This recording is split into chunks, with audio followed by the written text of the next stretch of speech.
for Excellence Board of Directors meeting for today. Steve will be reading our calling rules. Thank you, Madam President. So individuals in the audience will be given 3 minutes to speak when we get to item E, public comments. And those watching at home on either Facebook or YouTube or PMN can also call in to comment at the appropriate time. The phone number is in the details of the streaming, but I'll just say that phone number here, which is 888-382-9556. Callers are also given 3 minutes to give comment under item. Thank you, Madam President. Thank you, Steve. This is President Calderon-Whistle. At this time, I'm also going to ask for a motion. We actually need to add one more item to our regular agenda, which would make it D7, and that is with regards to conflict of interest. So, support. Thank you, Commissioner Hess, and excuse me, Director Harrell. You can ask for comment. Is there any comment on that particular? We will discuss it, obviously, at the time of the regular agenda. All right. All those in favor? Aye. Any opposed? Seeing that there are none, the motion passes. The next item on our agenda is the approval of the minutes. So I am at this time asking for a motion to approve the minutes from April 25th, 2022.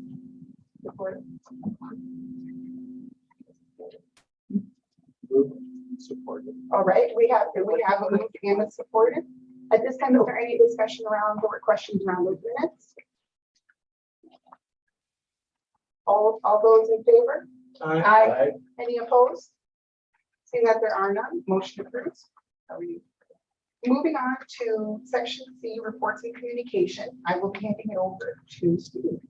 Thank you, Madam President. This is Steve Brown, manager of the Foundation for Excellence.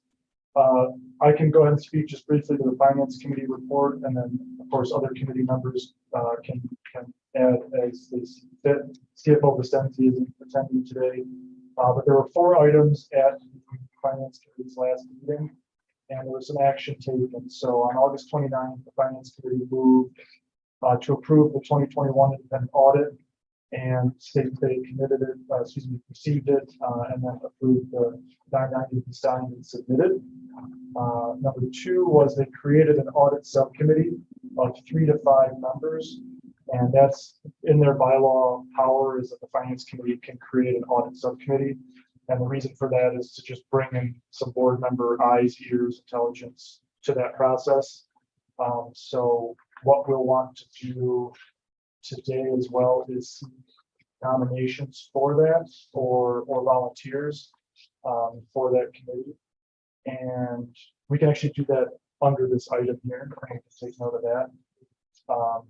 And then item 3 here was that they approved the first and second quarter 2022 investment subcommittee reports. And then for 4, they approved the 2023 FFE budget for presentations. You'll see that later under regular agenda item D6. And again, that's the bylaws require the Finance Committee to see that first iteration of it, then it comes to the board, and then we continue that process.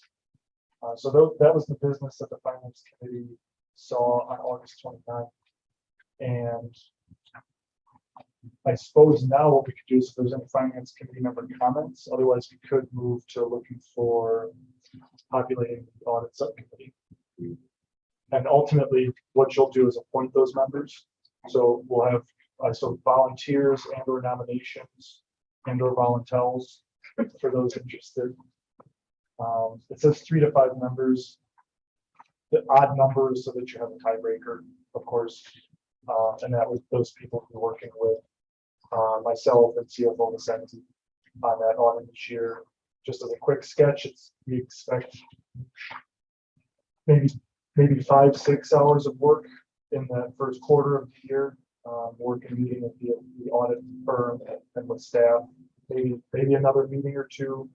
It's not a big time burden. So anybody who has been involved with finances, with just reviewing proposals, anything like that, or anybody who's even willing to and interested in learning those things, very, very good skills to have.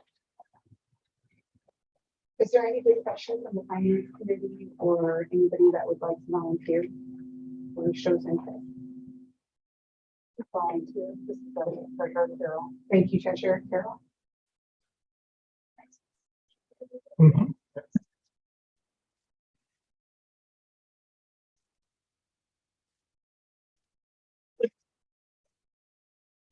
I don't know if I'm looking directly at you.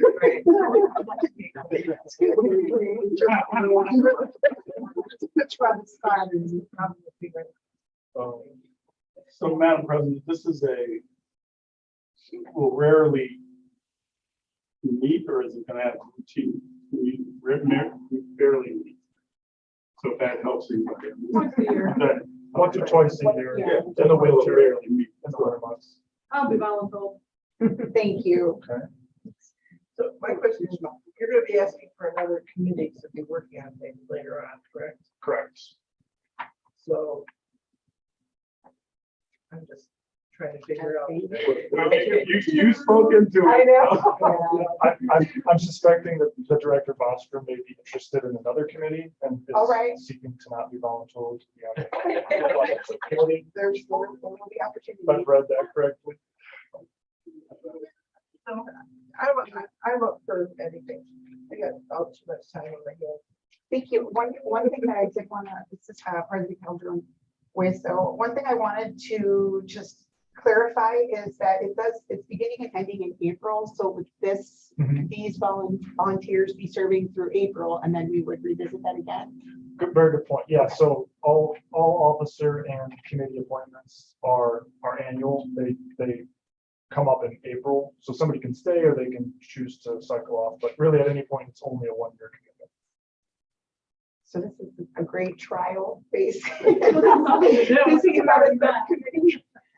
Sounds like you got three. So is with Dr. Bostrom? Sure. Wonderful. Thank you. And so I really would like to have an odd number. They get us three. We have Director Carroll, Director Balkema, Director Bostrom. All right, I guess going once, going twice, making sure that there's nobody out there that we're missing or not having the opportunity. All righty, thank you. Would we need to, I would just need to make an official appointment or, Question. In terms of appointments, Attorney Robinson, Just make the appointments. so you have made the appointment. I have made the appointment. I bestowed the appointment upon me. Wonderful. All righty, so moving on to the executive committee report, or actually, I apologize, did I move too quickly through that? I believe that there must be a couple other. That's actually it for finance. Yeah. Okay, all right. Thank you for walking me through that, and could you please take us through the executive committee? Yes, Madam President, this is Steve Brown again. So on the August 29th meeting of the executive committee, there were 5 items. The first was that the executive committee recommended board approval of legal services agreement with Miller Johnson attorneys. So you'll see that on the regular agenda. They recommended the board creation of a nominating committee, which you'll see it on the regular agenda, and recommended the board take up the topic of FFP development, specifically pertaining to creating the position of executive director. That's also on the regular agenda. Recommended the board take up the roster of changes to the bylaws and articles of incorporation deemed necessary. And so the asterisk there is that it depends on some of the items today, which bylaws are particularly changed, but that's also on the regular agenda. And then lastly, number 5 is recommended changing the budget approval date in the bylaws from October 31 to December 31 each year. That's also on the regular agenda. So all the items from the executive committee were moved, recommended specifically to today's regular agenda. So no action requested there. So we're going to move on to the regular agenda now, and we have several motions that we have to look at. One of the first motion that we just spoke of is the approving of the legal services agreement with Miller Johnson attorneys. So can I please have a motion for approval? Support. Thank you. Are there any questions? Any discussions? I have a question. Yes, Dr. Lumber. So I know we're getting the outside counsel in part to avoid conflicts of interest. And I saw in their proposal that Miller Johnson also has the city of Kalamazoo as a client. Help me understand that, because I don't understand this stuff. Is this something you'd like to speak to, Attorney Robbins, or? Sure. Miller Johnson represents the city only on a variety in terms of contract matters. We actually contract to handle things. Mr. Cherry used to work in my office, and so when he left, since he was involved in several matters, it was better to continue to have him be involved in those matters. But as a result, that will eventually go away once those matters are resolved. There's a case on appeal to the Michigan Supreme Court, and there's, I think, and that's the only one truly with the city. The other one is he's assisting the Brownfield Redevelopment Authority on a development of property. So that's through the BRA, and that's not a conflict. Okay. Thank you for bringing that. Director Munford. Are there any other questions or discussions or concerns with regards to this legal services agreement? I would ask at this time that we vote. All those in favor? Aye.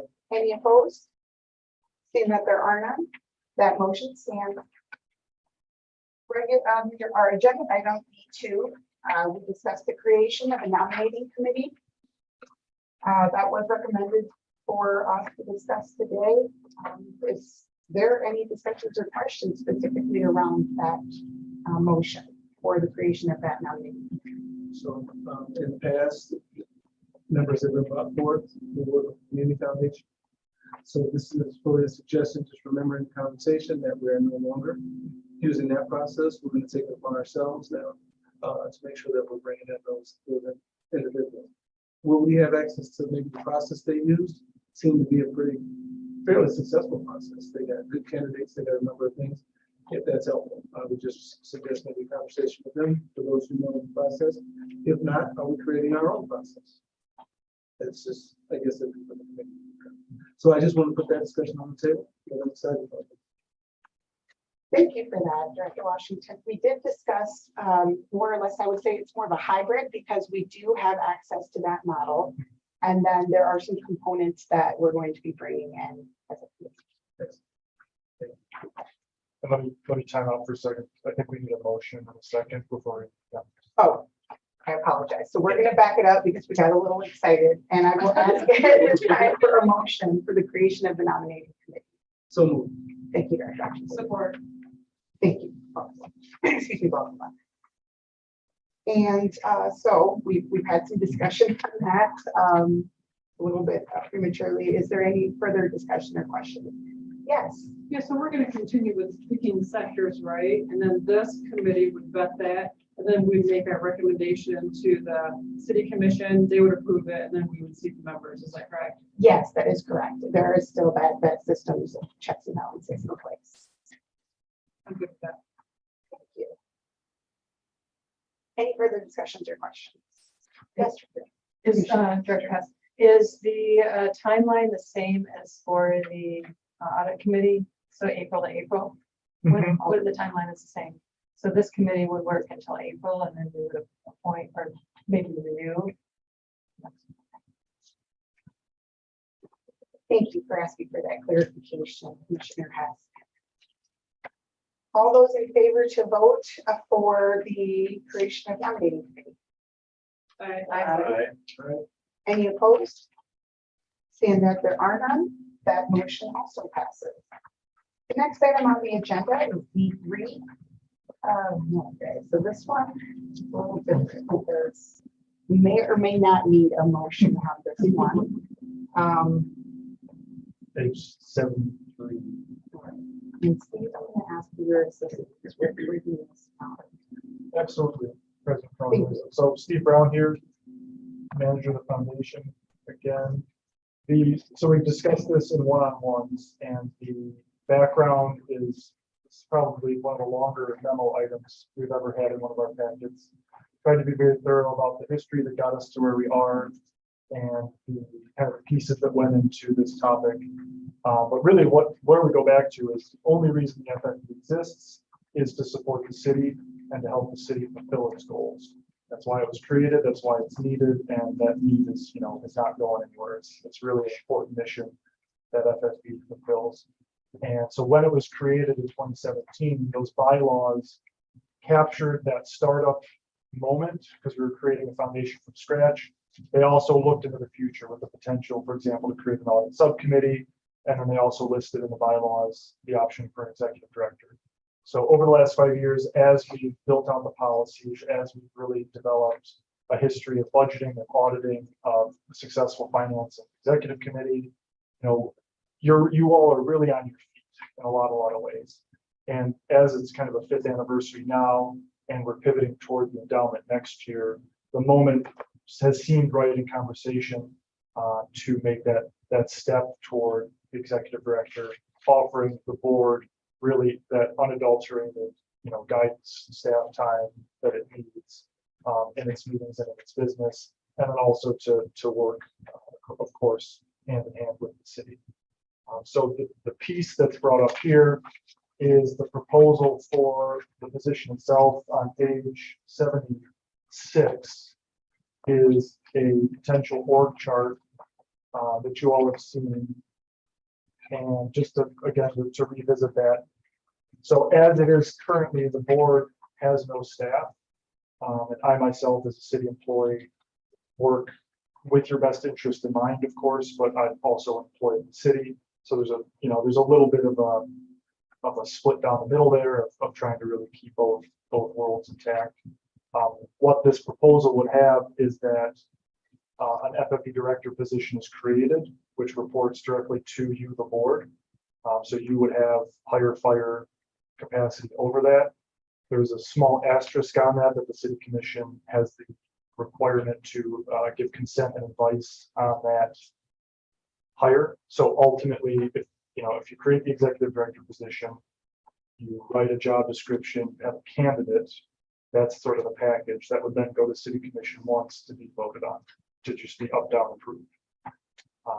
And again, that is in the spirit and parallel to the board nomination process where city commission gets its blessing. It's part of that check and balance governance model that was created, unique really to FFB, to make sure that the checks and balances are all in place and that the systems stay healthy long term.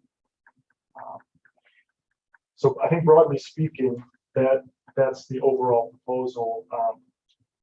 Why this isn't necessarily a clean action item is because it's, if you could create that position today in an action and then work in committee to define that job description, make those other choices moving forward. If you thought more time was needed, you could delay. So I just want to be clear that those options are on the table. Steve, this is President Calderon. So I just have a question for clarity. This doesn't just include that position, isn't it two, in fact, that we're asking to create? Well, so the position you create would be the director, and then the development specialist underneath that could be created by board action. But ultimately that director would be empowered to hire staff.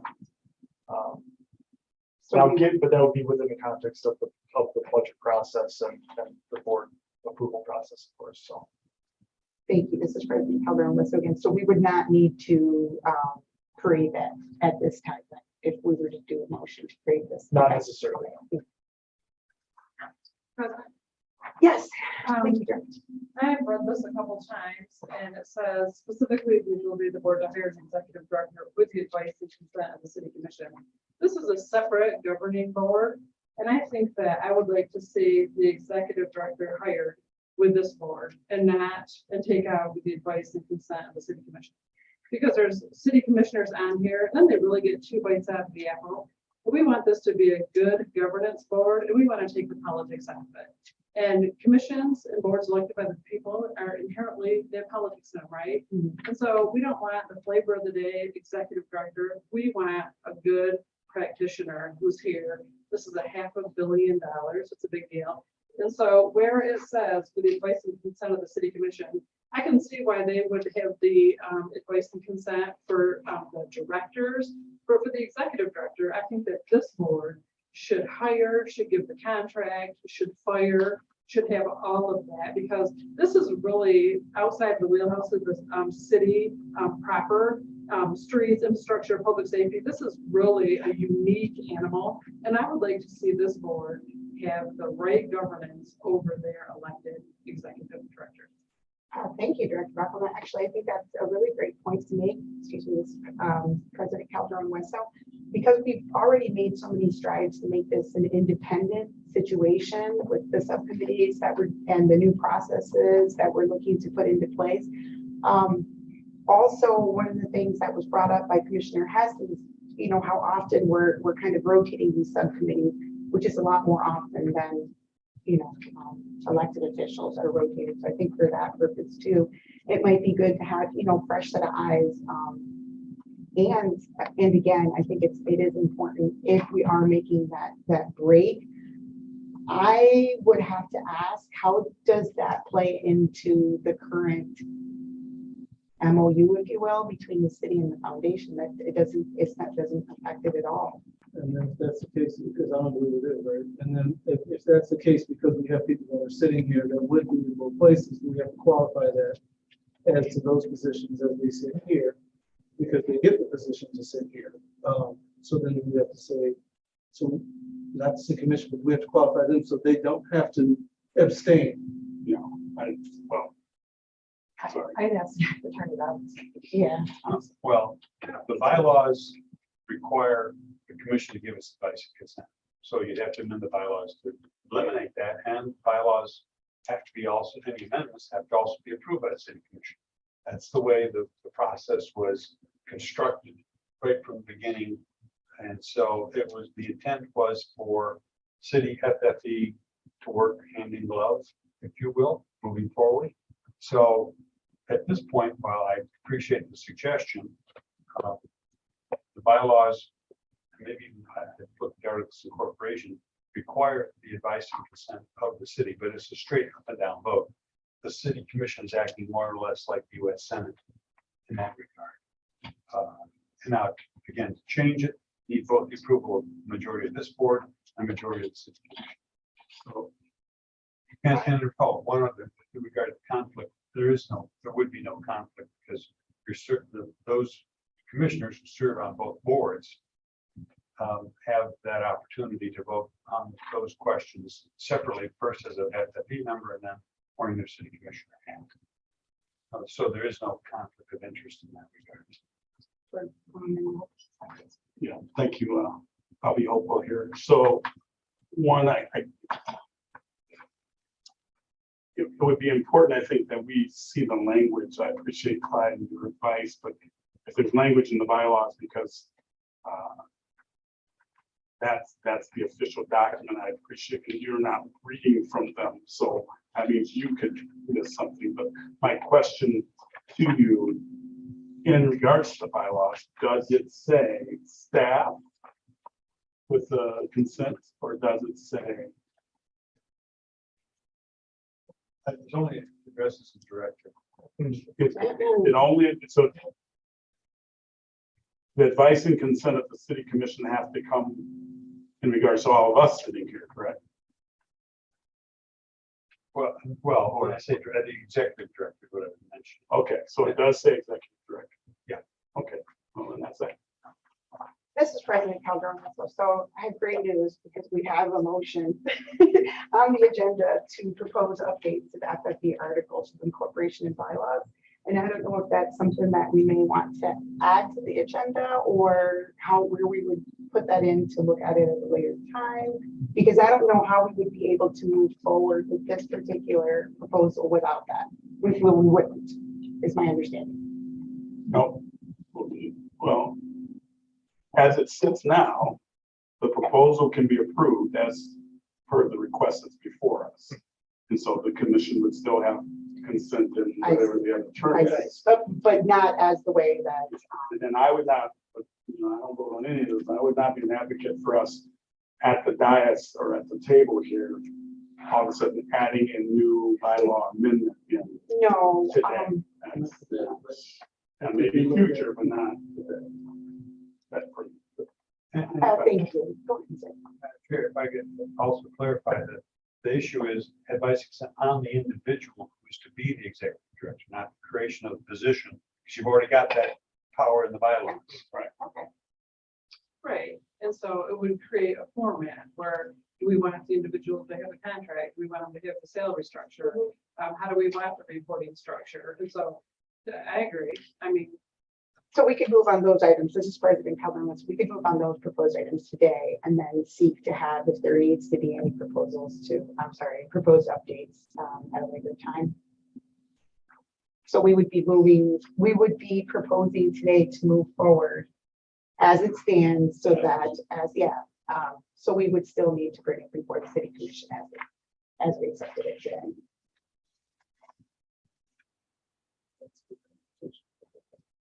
Yes. Chair Robinson, I have a little question here, which as the more we talk about it, seems to be getting into the gray area. It's not conflict of interest, it's incompatible public office. So that isn't coming to play here, because it's getting really close. to incompatible No, public because they're not subordinate or superior. Because contracts on both sides. There's no contract. All the commission would be doing is approving whether the individual should be hired as the executive director. You're not entering into the contract, you're just giving your blessing or the lack of that to the FFP board. Chair Robinson, can I clarify a question? So what they approve is just the individual. Right. So it's, you either want or don't want Clyde Robinson as the executive director. Or I suppose they could get into, you pay, again, the point is that you're both trustees of the endowment. Yeah, we're gonna pay this guy or gal $250,000 to be executive director. What? That's a little excessive. So the commission might say, no. You have an executive director, we're gonna veto this because we're not gonna pay anybody $250,000. That's within their purview. On the other hand, say, oh yeah, we got a person who's willing to do it. We're going to pay them a salary, full-time salary. We're going to give them a salary of $85,000. Okay, given the structure, we can afford that. The commission says this individual appears to be qualified. It's a rational salary. We'll give it a thumbs up. That's the idea of how it's supposed to work.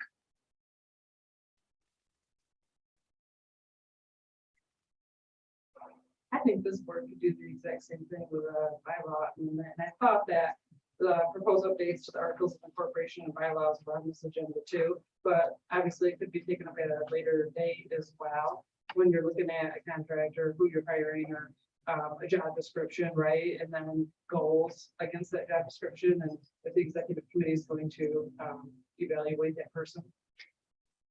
So that's, this is President Kalamazoo again.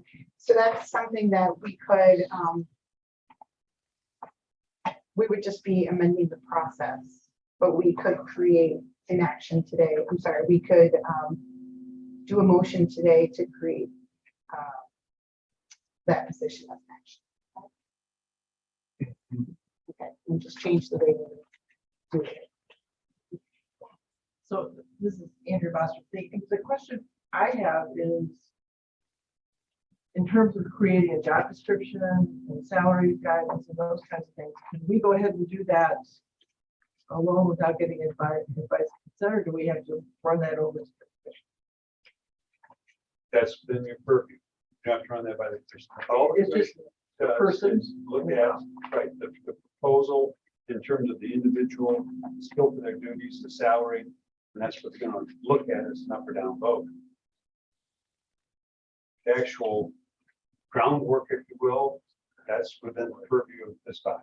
Yeah, but really doesn't make a lot of sense. So what it should be a collaborative. If there is any opportunity for a no to be given, then we're better off having an understanding of the parameters of what's going to be accepted. Because I could easily see us coming out, and if we did a whole research thing now, we're going to come up with a salary that's going to be conducive to the millions and millions of dollars that this, I mean, it's going to somebody they might not like it. We're going to come up with a salary that's going to be conducive to this individual. For us to take that to the commission and we get a no vote begins a chain of events that we have not had before.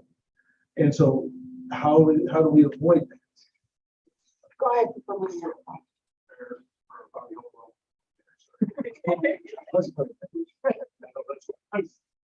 So just, we avoid that because of this, and the other person that's not here. These three individuals are truly the conduit to that commission along with the city manager. So I think, we got 2/3 or almost or a third of the commission that's sitting here. I would discourage us from trying to add on to the midnight. That because bylaws have to go back to the commission to approve. So you're gonna have to take this back to the commission that says, hey, we don't want you. And I don't think that's a good idea, not now, not with what we've gone through over, just arriving at this point.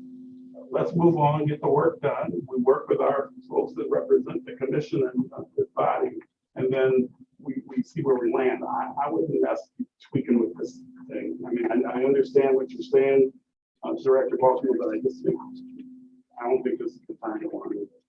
I would discourage. It's just the system.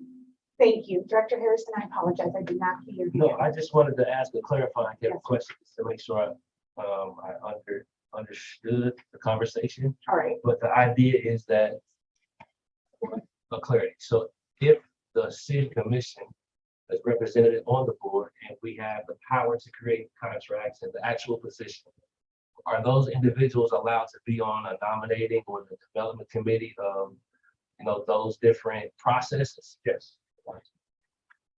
So you can't have the entire commission unless we take it up at a meeting. Collaboratively be involved with trying to find that person who's gonna have to do all your stuff and open and read. Right. We have certainly have some open meetings act, but some things we need to be able to do. Yeah, it's. All right, yeah, I'm not trying to create a funky scenario, just want to make sure that a whole bunch of work doesn't get done on one end and then gets kiboshed on the other. That's my intention. Make sure we're working on it together and have some realistic expectations and ideas about what we're developing. I guess. Treasurer here. And I just wanted to point out also that this board, the way we've come together is very unique, and it is a public-private partnership, unlike any kind of nonprofit. It's very different. It's a very different board from a regular 501c3. So there are times where it may appear unusual, but because of our very close relationship with the city, I feel quite comfortable with the current language of the way it goes. Very important. Thank you. Well, just to be, I'm sorry, I didn't want to make sure I didn't miss anybody. No, I wonder. Thank you. Your hands down, but I can gesture. I don't know right now, I don't have anything to say. So the motion would be for the board of directors to create the position of executive director and direct staff to create a detailed job description and hiring proposal for the executive committee review. Is that in part? Okay, I didn't want to try to get this other stuff. Do I have a motion? So Thank you. Motion and second support. Thank you.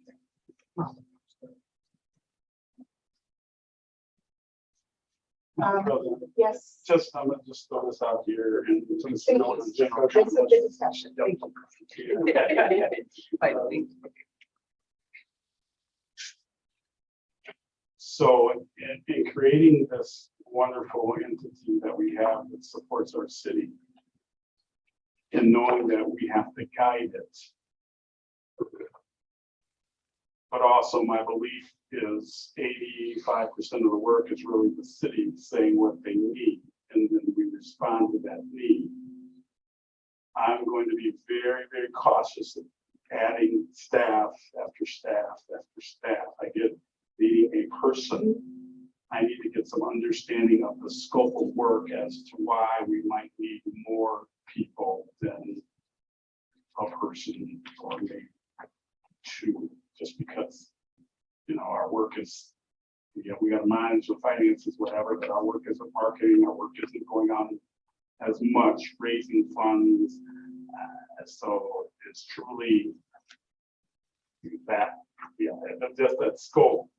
Sometimes you should get into this thing, okay, now I got 2 staff, 3,000 staff, 4 staff, and I wonder where we going? So that's just my. This is President Calderon, so I appreciate that observation. I think for myself, and I know this draft here, it definitely kind of helped to see how, the different positions within, or well, I shouldn't say positions, but the different roles within the members of the Foundation for Excellence of the board, as well as the city and, where we're coming together. And I think that as long as we continue to kind of map those processes out, we'll see where there are either gaps or, things that are just kind of overlapping and creating maybe things that don't need to exist. So I do appreciate that. Yes. Well, this proposal really calls for hiring an executive director, hiring a fundraising and development support position, and retaining the administrative support and benefit services of the city Yes. using a proven contractual model. Mr. Hopewell, so it's not just hiring the executive director. Yes. And The motion is not correct.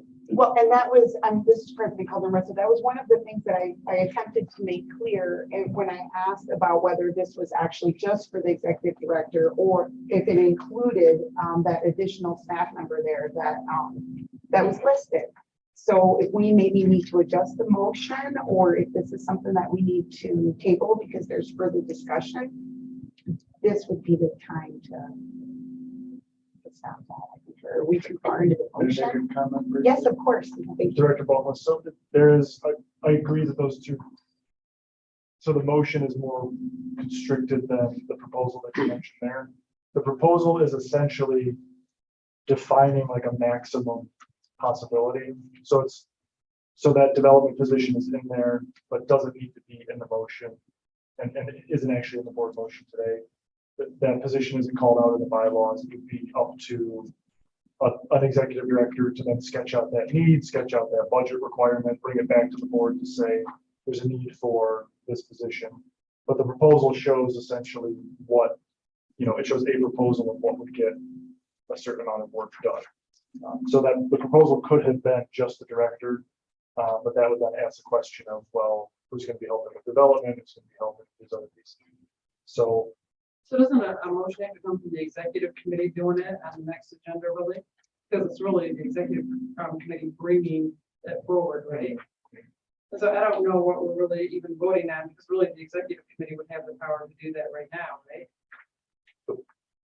no, only the board has the ability to create the position.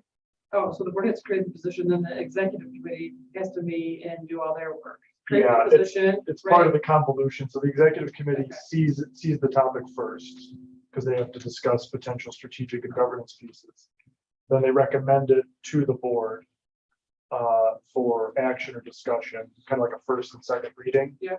And we're somewhere in that gray zone right now of, is it, so a motion was made, right, to create the executive director. And then, so if that passes today, then it would go back to committee to do the nitty gritty, like the job description, et cetera, and then we'll bring it back to the board.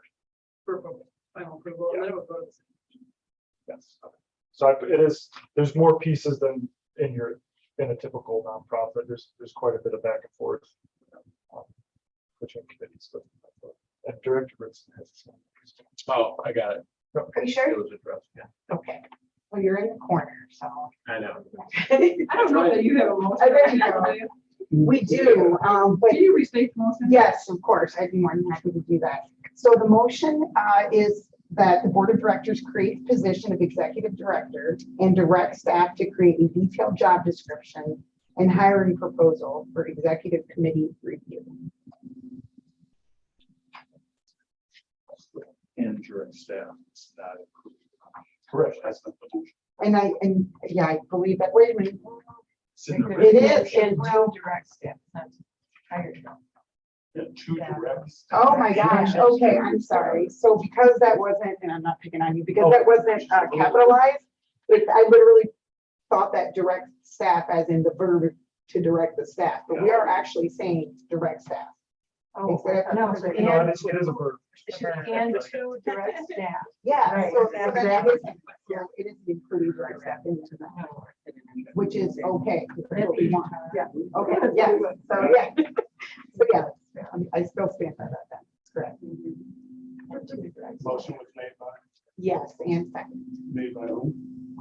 And is that your motion, just to make sure? It is. Okay, that's.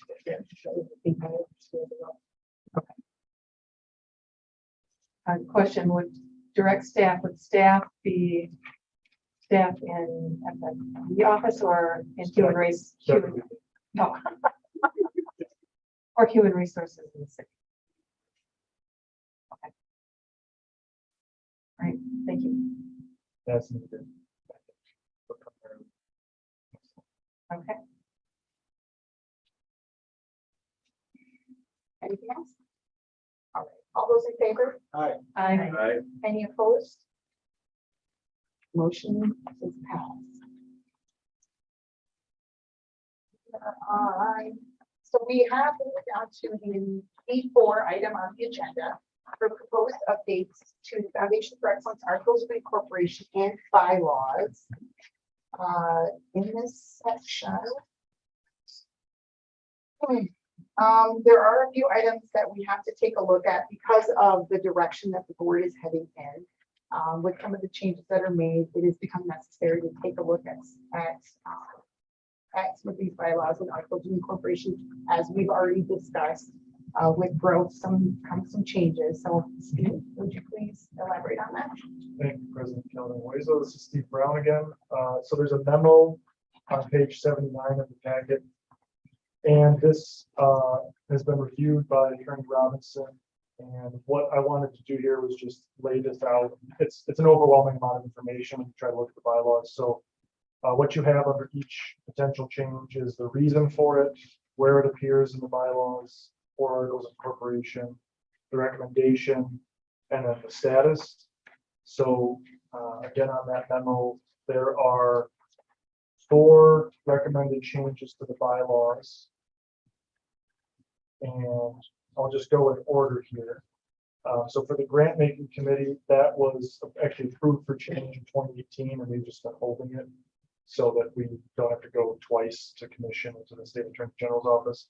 But that's basically, it was, for lack of a better word, errata that was left in the document that should have been taken out. There's one mention to and grant making committee. So the board approved removing that. Item 2 is governance facilitator. So the reason is that the language is obsolete. The governance facilitator helped establish the FFP, but the FFP board has been established and built capacity for this work. So this is particularly to what Director Washington touched on, which is the nominating committee.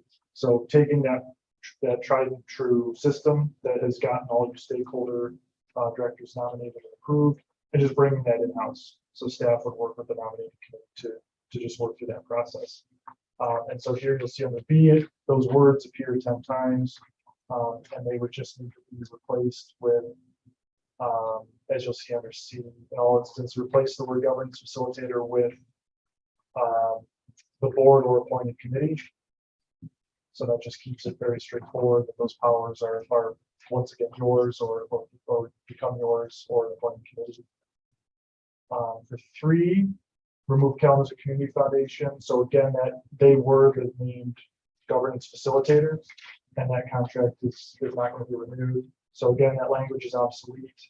The process for navigating these challenges and opportunities to establish the FFP endowment, it was determined that the city would be the fiduciary to the funds to be invested in their current manner.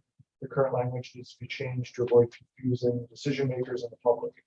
So it appears twice, and you'll see under C, we've removed the language such as Kalamazoo Community Foundation, and not replace it, we just remove it. And then same as under C2 is just remove quote Kalamazoo Community Foundation.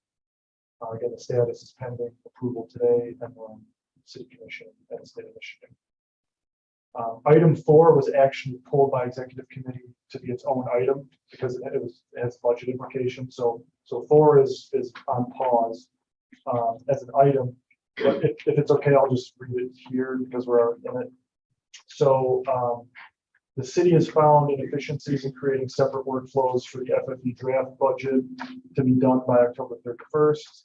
And then the larger comprehensive city budget, which is due December 31st. This creates rework. Last year, we actually had to have a special board meeting. If you recall that, we had to call everybody in on December 19th, I think it was. Which is tough with the holidays. So we recommend replacing one word. So we just swap out October for December. And in terms of knock-on effects, that really just means that we open up the ability to schedule the meeting a little bit later in the year if we need to.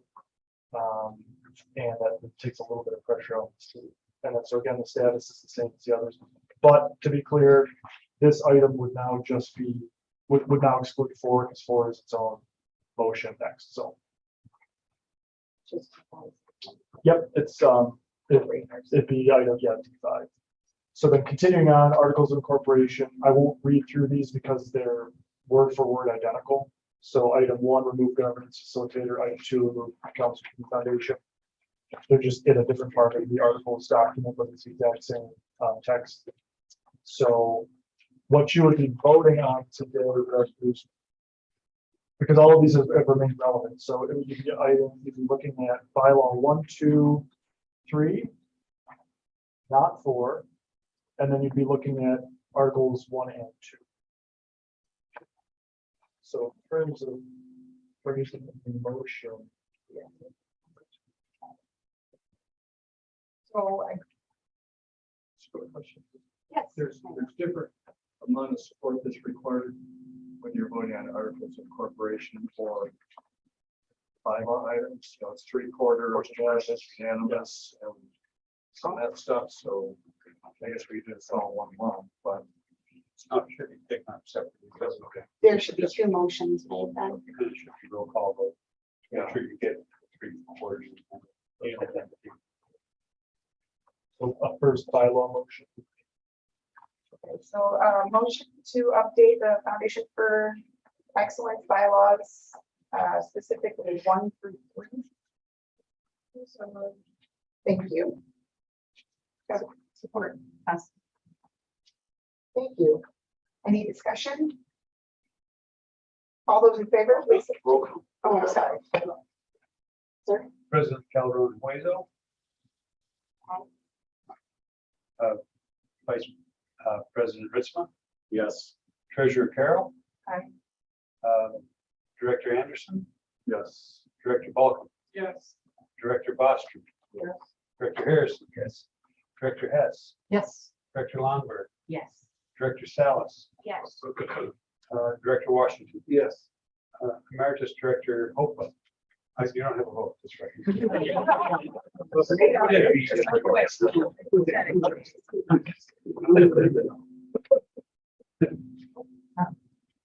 Oh, Christopher. I just want a quick verifying question here that this meeting was noticed 21 days in advance, right? This board meeting? It says that the meeting has been at least 21 days before the meeting, together with a copy of the proposed amendment. It's the only way we can vote on it.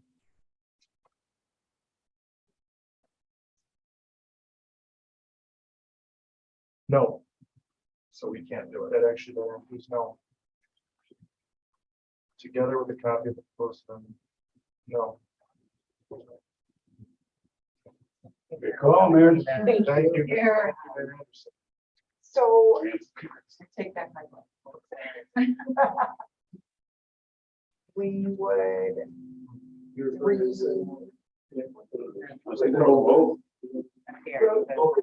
Do you need a motion to is that table the this? vote or is that just for the bylaws? That's just for the bylaws. Articles don't have what they are. That's weird. Yeah, very weird. How I do have a question about Yes. that one next. So also it has to be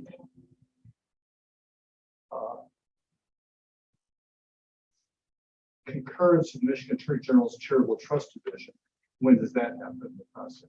That's after you take this action, the letter goes to the Attorney General's office, asking for approval. They'll review it and they'll up or down. it just, this is part of the government, so it's important that we actually set another date for this because this, our contract is set to expire. In October, yeah. So two items. One, my apologies. It's entirely my fault. I put this together with those dates in there, so I apologize for bringing this up at an inopportune time and wasting all your time. 21 days would be perfectly fine if you just table it, as Director Foster mentioned, and then bring it up at the October meeting, which is October 10th, if I'm not mistaken. October 10th is exactly, it's October 24th. Is that time enough? That would be 21 days, yeah. If I'm not going to be, yeah, we're fine. We got time. Yeah, plenty. So You don't need to table it, it's just a no action. You're going to put it on the agenda for the next meeting. okay, is it, we go through the entire process again? Yep. So the vote is no, okay. And it's not a table, even if it was postponed. Okay, So you postpone it to a date certain, I don't know. You don't have to, the attorney said you don't have to. You don't have to, you can if you wish, but you don't have to. So you'll see it on the next board meeting. Director Polk. well, we're, Just clarification, so the bylaws need to be sent out 21 days and not the article. And one's 3/4 vote, and one's unanimous. All right, So thank you. I won't go there, but you could technically do the articles today, but not the bylaws. It's probably better to just. I'll stop. all right, well, no, I'm actually glad you said something. This is President Calderon. So we are moving the agenda items, B4 to the next meeting. And And that would include B5. Thank you so much. Which takes us to B6. So then we for sure have the 21 days. yes, with apologies. Thank you. Appreciate that.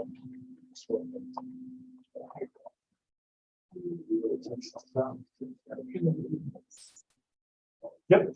Okay.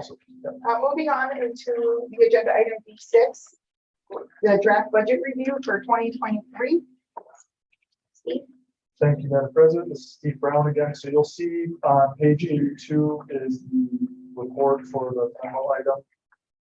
And just as a recap for directors who have been through this before and not been through this before, and for the public, is that the budget process works in the following manner: is that the city internally has a special request process from departments. Those proposals are read. They're very, very thorough. They're graded with a number. They're scored. City staff comes up then with a draft budget overall for special requests. The pieces of that are identified for potentially FFE funding are put together and listed. You'll see that on page 84. So we bring this to first Finance Committee and they just review it and then advance to the board. So you're seeing it today for the first time. No action is requested. So it's just a review. You can ask questions. I'll document concerns and things like that.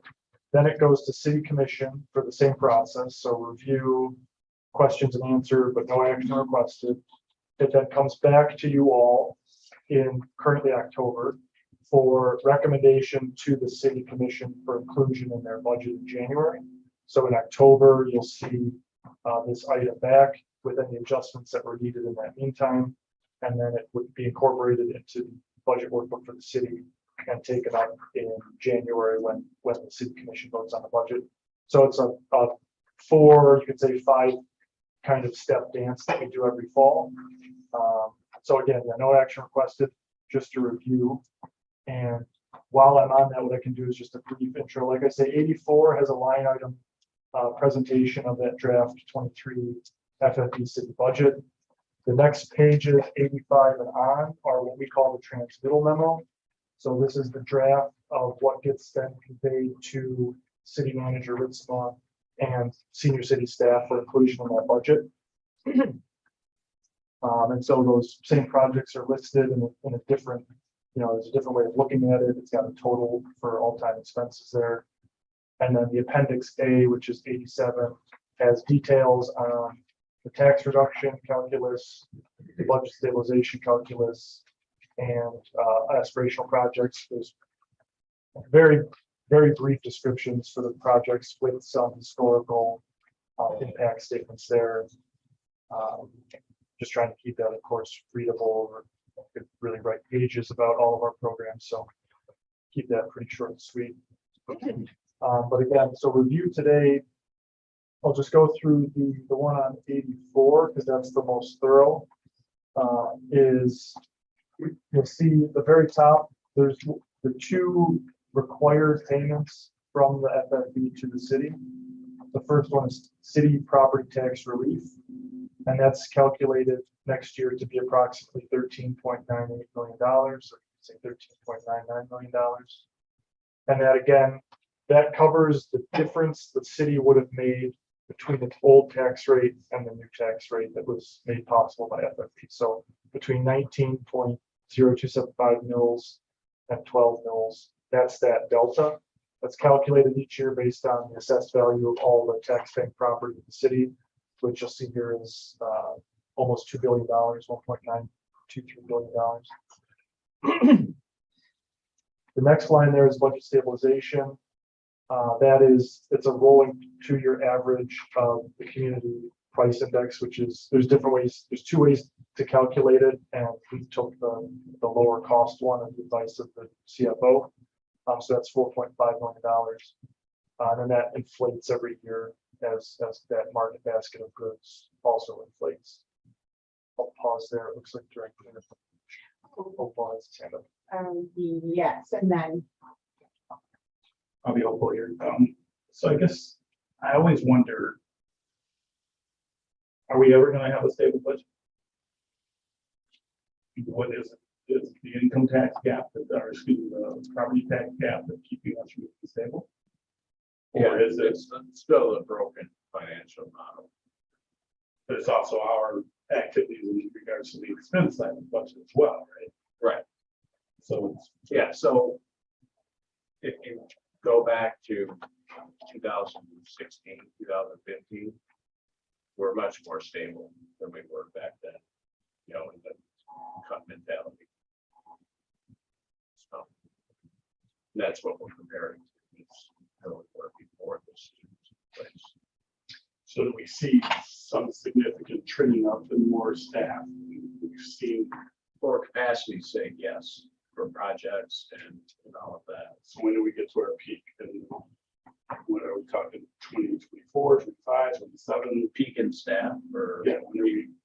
I mean, I would say we'll continue looking at it each budget year, depending on what projects there are and programs. And that's obviously a review with the commission and all of that, so. I'll leave it there.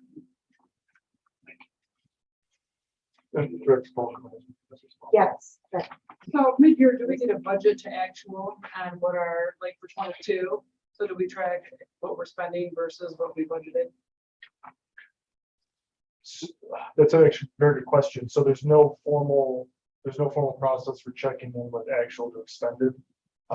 We get monthly reports from management services that shows those spend downs, and you can imagine between like a parks program that's the same every year, it's only in the summer. We know almost immediately in like September where that's at.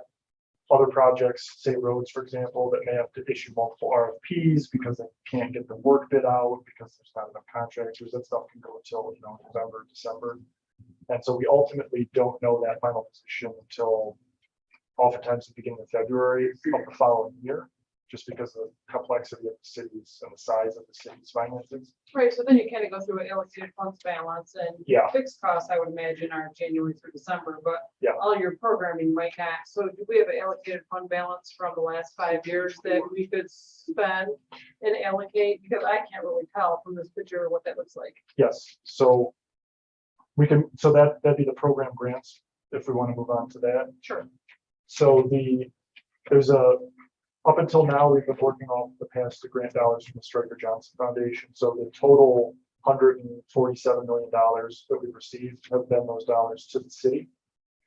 So because of basically two things. One is net earnings for liquidating the stock that the gifts have been, and then also interest earned as that cash sits in an account for, months or years. There's a fund balance remaining of $4.251 million.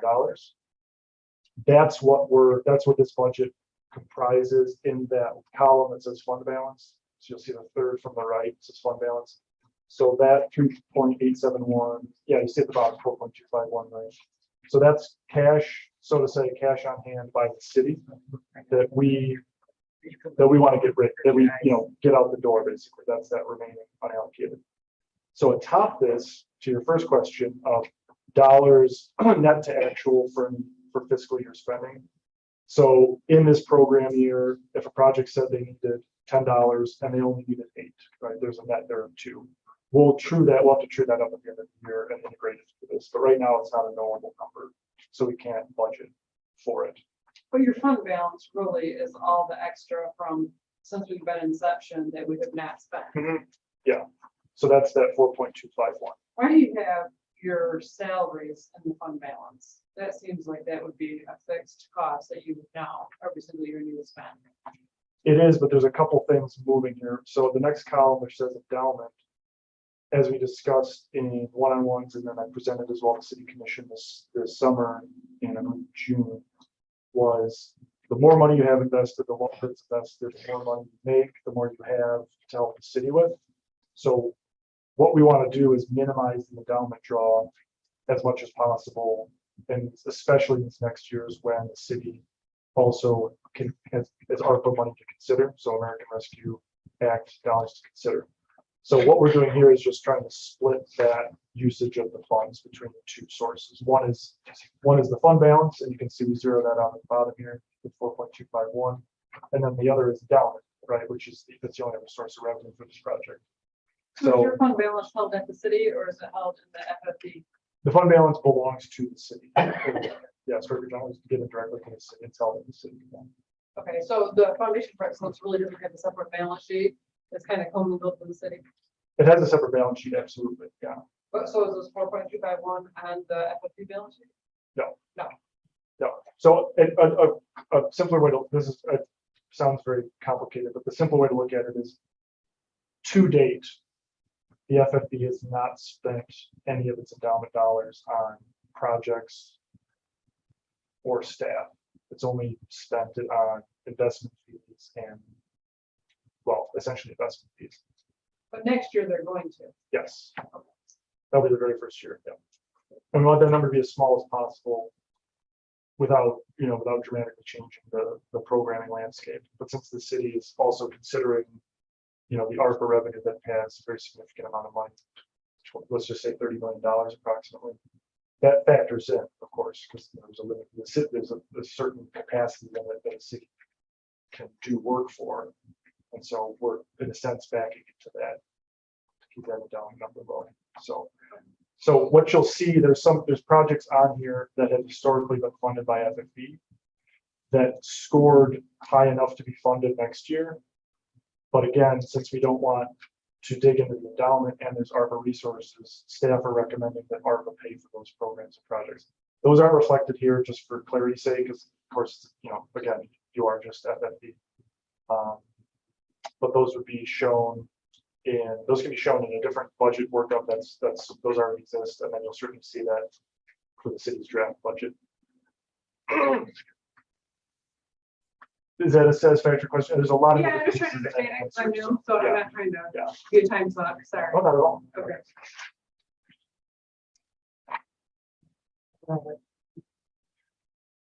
So since we're still looking at this, adding on is that the one thing we know about this budget is that when it comes for approval, it won't be identical. Things probably will change between now and then. That's the case every year. A couple things that I highlighted here is underlined. You'll see at the bottom there's a note. Items have been added since first presentation to Finance Committee. So those are under operation fixed costs. So those are the professional development dollars put in there, communications and engagement, and then the fund management, endowment custody fees, part of that typo, and then endowment investment management. We have the updated calculations for those in terms, so we put those in. And then you would see the total line of activity for next year would be $23.8 million. And again, from the endowment standpoint, the thing to focus on is that endowment column. So the actual draw from the investment sum of $19.551 million, broken down by tax, by budget stabilization, and then those costs at the bottom. Do you have to have a balanced budget? The FFE, no. No, there's the calculation is 3.5% of the endowment or the statutory obligation, which is only tax and budget, whichever one's greater. And in this case, 3.5% of our current investment of $165 million is the obligation is bigger than that. So 3.5 is a trigger. I frankly don't expect it ever really to be triggered, but it's there as the backstop. Dr. Washington, we're stretching it. Do you have a question? No, it's just fascinating. No, fascinating.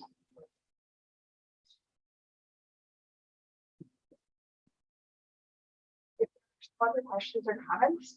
Moving on to the regular agenda item B7, in which we are going to be discussing, well, we're discussing possible conflict of interest, and just having a discussion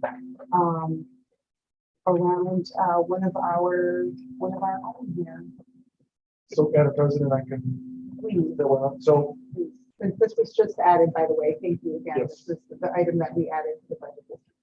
and I do apologize for needing to add this at the last minute, but Director Harrison, and I'll incorporate you in just a moment, but this is an apology on my part. So our conflict of interest policy at FFB requires that if a board member is engaged in any kind of activity that they themselves or their nearest relatives, as listed in the sheet, could benefit from the FFB dollars passed either directly or through the city or any kind of ancillary subrecipient grant dollars, that they declare that conflict of interest, and then the policy says that the board essentially adjudicates that to determine if they think that there is a conflict of interest, and if not, then to waive that as an action, and then everything is cleared up. So the threshold for that is $5,000 or below, and to be frank, I was very consumed with making sure we weren't afoul of the city's purchasing policy, and I interpreted that as below $5,000 and thought that we were clear. So it's actually $5,000 and below. So Director Harrison, as a consultant in the city and being involved in various business communities, was hired as a consultant for the business development funds, Room 35, technical assistance, and minority contractor technical assistance development program. That contract was for precisely $5,000, so it fell to the dollar on the threshold. I read it as on the wrong side of that number, so I do apologize. So where we are now is really just going back to that policy moment, and what the board would be asked to do is to just hear what Mr. Harrison has to say about the work that he did, and the policy technically requires you to leave the room, interestingly enough. So, but I believe that the board could also choose not to go that route if you so desired. It's your policy. And then to just waive the conflict or then move it for further examination if needed. So I do apologize for it coming about this way. It had to come up one way or another. So sorry to push you on the spot, Director Harrison. I'm not talking about it. So for about 10 weeks, over the past 10 weeks, we've officially finished. We've done a program called 460, where we have 10 carpenters, developers, and contractors in the community take a Michigan State contracting and buildings license. It's a state test that requires 60 hours worth of content, classes, and kind of test taking and development in order to take a test at the end of that in order to get that license. So the city, along with Room 35 and myself, we have hosted those individuals and conducted those classes over the last 10 weeks to the point where we are prepared to take the test for those individuals. which will be the second time that that class has happened. My role is to kind of community build with those individuals, support their needs to make sure that they can access the class and they feel successful, but also connected to the individuals in the process that we are putting together for them to be successful with the work that they will hopefully, prayerfully, get to be a part of after they pass this test. So it's been 10 weeks. It's a 60-hour requirement for them to even take the test. So I've been a part of that group since the beginning. So at the beginning, I made sure that we reached out just to make sure that everything was okay. And we're finished with that and just kind of plan on keep supporting that population with continued projects. We wanted to bring it to the board to make sure it was okay. You received full payment already? Yeah, it was a direct one-time payment. Give us $1 back.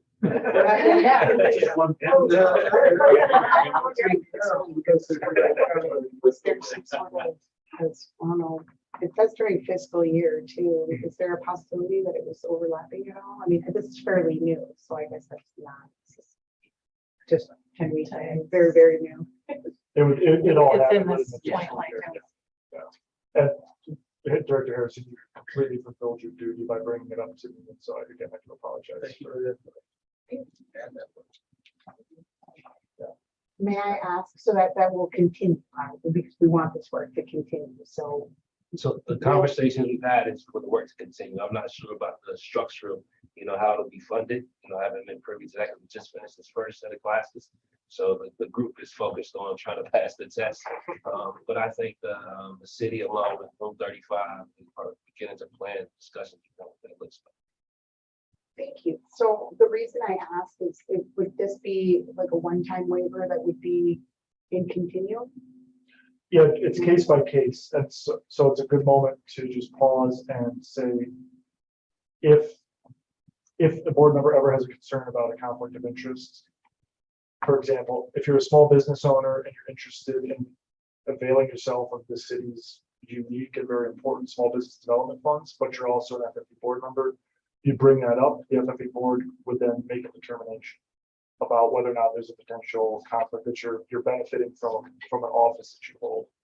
Now, I've been working with the city quite a bit on this because we always want to be, it's not just conflict, but it's the appearance of a conflict. And you always want to be steer as clear as you can around it. However, if we have, this is a small-ish community and we have stakeholder directors. So if we have a small business owner who would like to be on the board and can really bring, I'm gonna put you on the spot, Director Salas, bring outstanding experience, multiple careers, all your history and your passion, small business owner.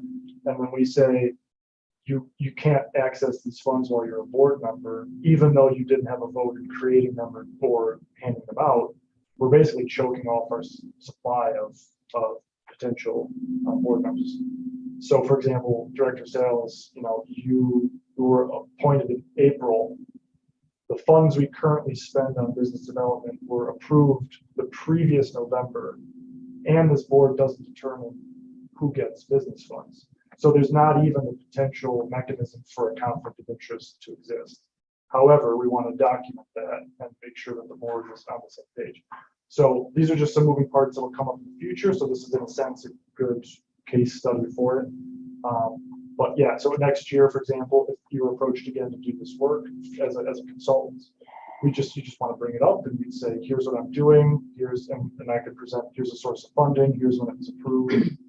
And worst case scenarios, you could abstain from certain votes that pertain to that, but there's really not even there's no way for the board to vote on which businesses get grants. So there's not even the appearance of a conflict. There's no mechanism for it to happen. So we're being very, very much safer than sorry on this.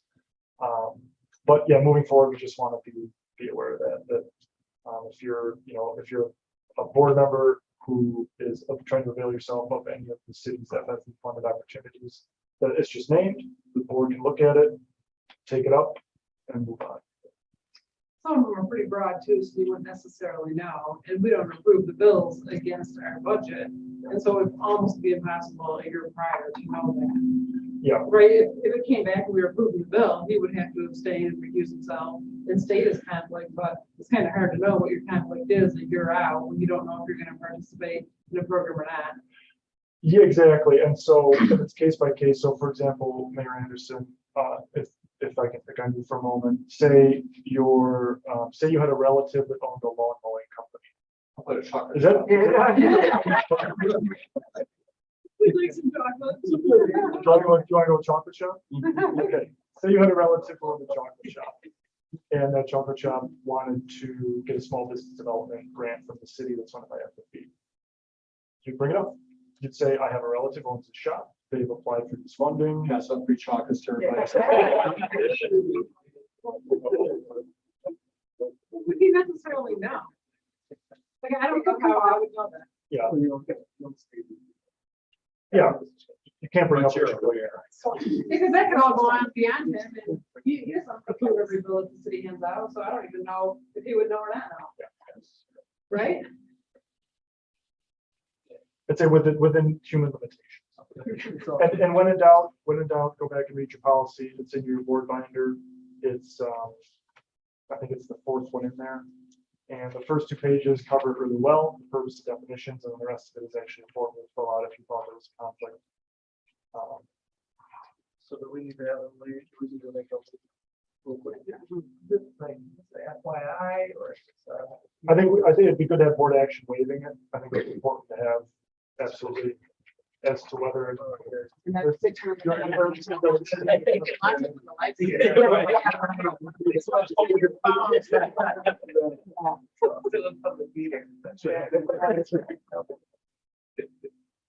thought he just stated it for the record, you put in the minutes. I don't know what I'm approving. That he stated it for the record. I think what we're doing is we're asking for the waiver itself, correct? Yeah.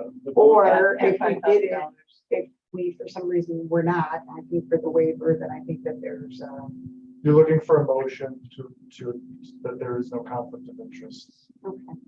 for Director Harrison to have filled that contract. Yeah, so we'll support. Any further discussion? Does it seem I'm like just there grateful needs to that be you did, any? I'm grateful that you did the work. And that we're doing this work as a city. This is well. Is that threshold of $5,000? How is that set? Is that by law? Is that a? It's in your policy. We set that threshold? Yeah. So we could revisit that at some other point. Yeah. That some people would even pinched at a lower amount than, okay. Yep. All those in favor? Aye. Are there any that are opposed? Seeing that there are none, that motion passes. Thank you, Director Washington. Thank you. It was reminiscent of school when somebody had to. Yeah. Yes, the activity. Oh, there's girl. Thank you, Director Harrison. Thank At this time, Gary and Steve, would you please check to see if there are any public comments? Yes, thank you, President Calvin Lazo. So the time for public comments is now open. As I said before, anyone watching at home can call the number listed in the comments there. That number is 888-382-9556. When you call, it will say you're calling City Commission, but I assure you, you're actually calling our meeting. It's just a shared phone service. So I will give pause there while I ask if there's any members of the general public who would like to comment today. Seeing none. Carrie, if you can go ahead and open. And we give this just a minute in case anybody needs to call in, so I'll start my timer. Everyone can just sit comfortably.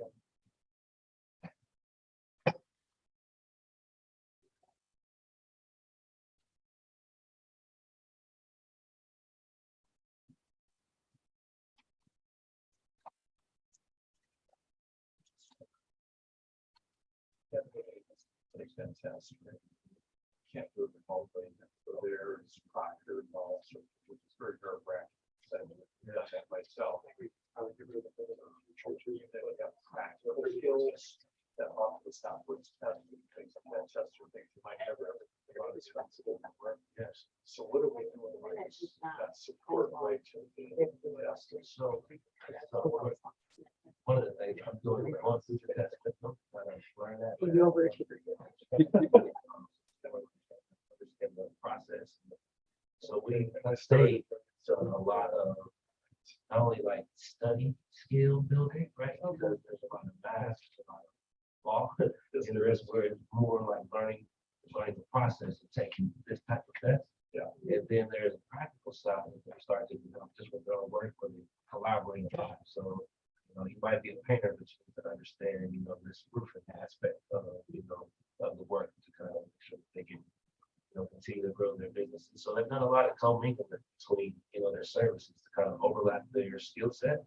So they're, and this is, they're organic while they're still trying to take this online test process. It's just kind of like a, read and respond. So it's been kind of like a group study process, and now we're at the individual So our public comment maybe. section is over. And I apologize for interrupting. Are there any further board member comments? Yes, Mayor. Go ahead. Okay, Yes. just a couple things. I think it'd be nice if we had nameplates. Especially since people are watching, little folding card or whatever with their name on it. Not only as we change membership here, just we don't see each other that often, remember each other's name. Is there any way to do that? That would be so nice if we bring them to the meeting and turn them at the end. You don't have to worry about people leaving. Yeah, we used to have them, but they were paper, and I think people were taking them home, and not everybody was bringing them back. And then if I tried to fit all of the last almost 5 years worth of paperwork in that binder, I found about as bad as speeding. Sector that they represent. Yeah. We can. Thank you for that. And your other suggestions? Sir? One, I think we should do roll call, because you start out, you have no idea who's here, especially if you're watching in. We just look around, anyone who's here can write down who was missing, but there's no roll call. And are there excused absences or unexcused? Should we take action on excusing absences? Should people call in if they're not going to be here? I don't know if we have any process about that, but. I know that that's definitely the case on other boards that many of us have served on. Is that was something that kind of confused me at first, because there were times when we did do roll call, other times when we weren't. Just as of right now, this is President Calvert West, so it's always good to remember to announce yourself as well. And I think as we do that, we'll all get to know each other better, because sometimes it can also just be nerve-wracking and you kind of trip over your own words. So I would definitely, I'm all about the visual cues. I think that that's a wonderful suggestion. Can do, so a couple direct answers. The roll call vote is if you need to establish a quorum.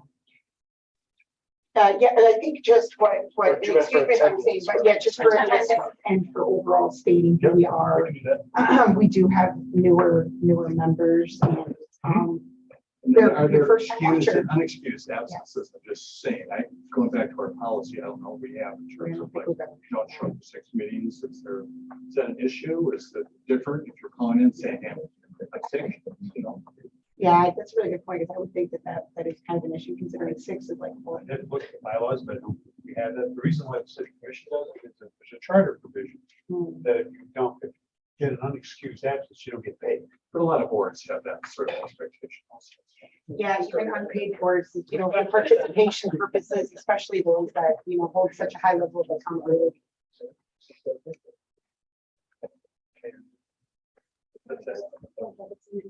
Thank you, sir, for being patient. Oh, yeah, no problem. Yeah. So we approved a legal services agreement earlier in the meeting, and I just want to recognize Clyde and the great work he has done as the FFB attorney from the beginning, meeting and putting this all together, and much appreciated and great job, and wish you well. Thank you. Okay, We'll say the same thing for next. No, let's take it back. All right. Maybe like Applebee's to come in here and figure. Well, I agree with legal counsel to take minutes also. Recording secretary.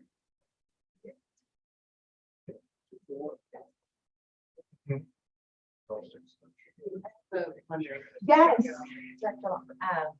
We just created a nominating committee that has currently no member. Is that a thing we should attend to? I was not sure if that was part of the motion that had to be, So the but appointment, today, well, yeah, the appointments had to actually be made today. they don't have to be, but they certainly can be. And with most, more people here than we have, of course, that can. So Okay, you can nominate. We have directors not. and not as well.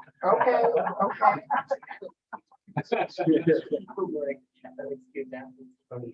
We don't know until the beginning of the year. I think that was, and thank you for bringing that up. I think that was part of the discussion, is that without any vacancies, it's something that you can address at the beginning of the year.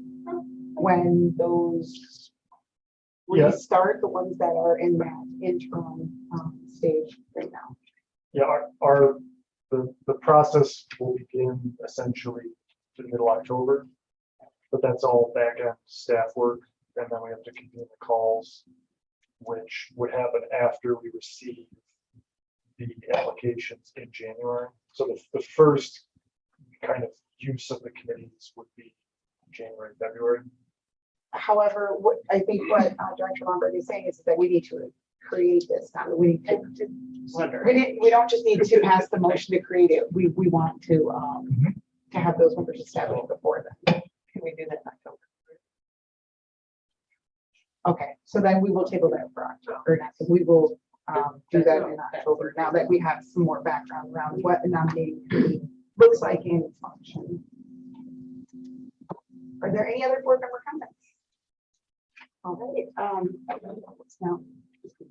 What's the time?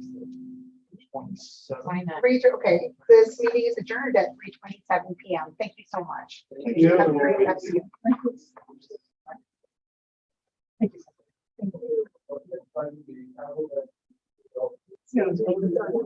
Okay.